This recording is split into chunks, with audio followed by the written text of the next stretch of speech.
بسم اللہ الرحمن الرحیم. خاطر حضرات، میں ہوں اختر عباس، نئے ویلاگ کے ساتھ حاضر. نیا موضوع اور نئی باتیں، اور اس کے ساتھ ساتھ ایک اور نئی خبر بھی ہے کہ انشاءاللہ العزیز 4 اور 5 نومبر کو آئی وڈ بی ان اسلام آباد، اور وہاں ایک دائرہ علم و ادب کی کانفرنس ہے جو پاکستان میں ادیب اور شاعر ہیں ان کی تیسری قومی کانفرنس ہے. اس میں انشاءاللہ شریک ہوں گا، اور وہاں ایک ہمارا سیشن ہے جو ظاہر اس میں خطاب بھی ہوگا، لوگوں سے بات بھی ہوگی، وہاں ان سارے شرکا سے ملاقاتیں بھی ہوں گی، اور وہیں جو میرے ملاقاتی ہوں گے ان کے ساتھ ملاقات بھی ہوگی. اچھا جناب، آج کا جو سوال ہے وہ بہت مزے کا ہے. یہ ہمارے پرانے قاری ہیں، یعنی آپ ہیں لسنر جو پچھلے 7-8 سال سے مجھے سن رہے ہیں، اور جو قاری ہیں وہ پچھلے 20 سال سے پڑھ رہے ہیں. یعنی جو کتابیں پڑھتے ہیں انہیں ہم کہتے ہیں قاری. ذبیح اللہ ان کا نام ہے. وہ کہتے ہیں سر میں آپ کا بہت پرانا فین ہوں، قاری ہوں. آپ کی 3 کتابیں تو میری جان کا ٹکڑا ہیں. دل پہ دستک بہت خوبصورت، اور ویک اپ سیریز میں 2 کتابیں، اللہ جی کو میرا سلام کہنا اور میرے نیازی میں لٹنے کا درد. وہ کہتے ہیں میں کتنے ہی دوستوں کو ان کتابوں کا تحفہ دے چکا ہوں اور آپ کے لیے دعائیں لے چکا ہوں. پوچھنا یہ ہے کہ آپ اتنی آسانی سے لوگوں کی عزت کیسے کر لیتے ہیں؟ اچھا، بہت مزے کا سوال ہے. آپ سوچئے کہ جو کام ہمیں معمول میں کرنا چاہیے، خوش دلی سے کرنا چاہیے، ان کے لیے وہ سوال ہے، کیونکہ ہمارے آس پاس یہ نہیں ہو رہا. بہت ظلم کی بات ہے. ویسے تو آپ کو اندازہ ہے اللہ کے رسول کی حدیث اتنی شاندار، اتنی عمدہ، بے پناہ طاقت ہے اس کے اندر، اور وہ فرمایا کہ جس نے ہمارے بڑوں کی عزت نہ کی اور چھوٹوں پہ شفقت نہ کی، یہ نہیں کہا کہ مجھے ناپسند ہے یا ناپسندیدہ ہے، کہا ہم میں سے نہیں.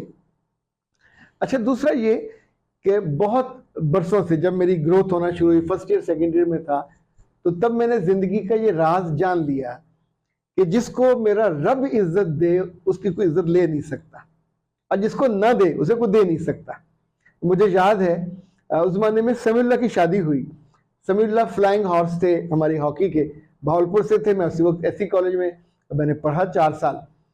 جب ان کی شادی ہوئی، مظفر گڑھ ان کی شادی ہوئی، اور وہ بڑی خوبصورت مسجد پہ گئے. اتنے لوگ وہاں آ گئے کہ انہوں نے ان کی گاڑی کو ہاتھوں پہ اٹھا لیا. اب آپ سوچئے جب ان کا ولیمہ ہوا تو جو بہاولپور کا اسٹیڈیم تھا وہ 500,000 لوگ بلائے ہوں گے، پر وہاں لوگ ایسے آ گئے کہ جیسے وہ ہاکی میچ دیکھنے آئے ہوں. اسٹیڈیم لبالب بھر گیا. ظاہر پھر کھانے کے انتظام کہاں رہتے ہیں، لیکن دیٹ واز لو. آج بھی سمیع اللہ، اب حالانکہ ان کی عمر بڑے ہو گئے، بال سفید ہو گئے، یہ کسٹمز میں ہوتے تھے دونوں بھائی، سمیع اللہ اور کلیم اللہ. کلیم اللہ خاموش طبع تھے، سمیع اللہ کی اچھی کریڈیبلٹی اور کھیلنے میں بھی اچھے، ڈیلنگ میں بھی اچھے. اللہ نے ان کو اولاد نہیں دی، پر وہ کمی اللہ نے ان کی عزت میں، اکرام میں، ہر جگہ ان کا احترام تھا. اچھا، اس طور پہ پاکستان میں جب میں کارپوریٹ کی دنیا سے میرا واسطہ پڑا اور میں نے یونیورسٹیز میں پڑھانا شروع کیا، 10 سال پاکستان کی 5 یونیورسٹیز میں نے پڑھایا، اور یہ میرے لیے زندگی کے کمال لمحات تھے، نئی باتیں سیکھنے کے.